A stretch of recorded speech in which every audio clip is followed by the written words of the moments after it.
Bonjour à tous, je m'appelle Sophie Victoire Trouillet.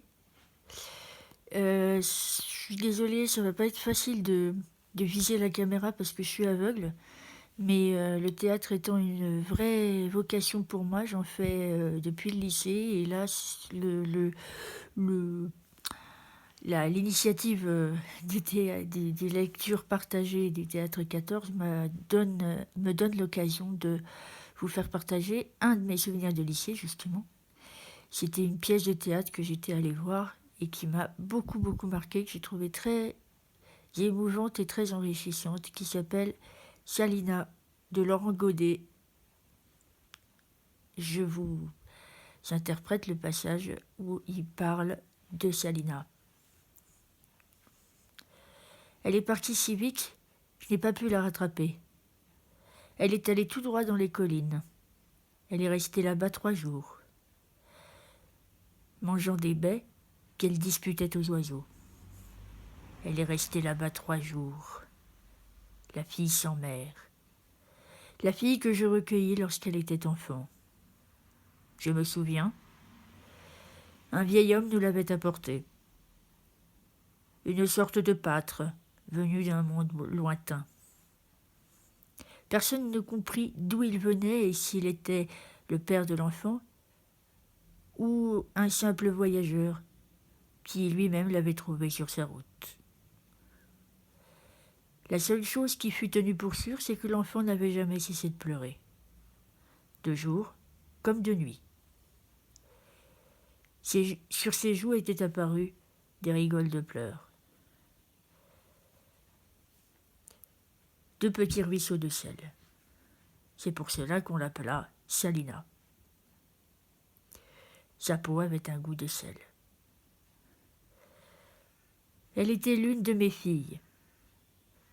Et la ville était si habituée et la ville était si habituée à sa présence que lorsqu'elle disparut 3 jours dans les collines, beaucoup s'inquiétèrent de cette absence. Les femmes me faisaient des clins d'œil, croyant que son heure était venue et que je la tenais près de moi. Sarro vint me questionner. Mais à tous, je dus leur dire que je n'en savais rien. Qu'elle avait simplement fui, comme un lièvre à la vue des dents qui le dévoreront. Elle finit par redescendre et c'est moi qu'elle vint voir en premier. Elle était sale, les cheveux emmêlés de terre. Ses genoux étaient couverts de sang et de brindilles d'herbe. Elle avait le ventre vide et les ongles noirs.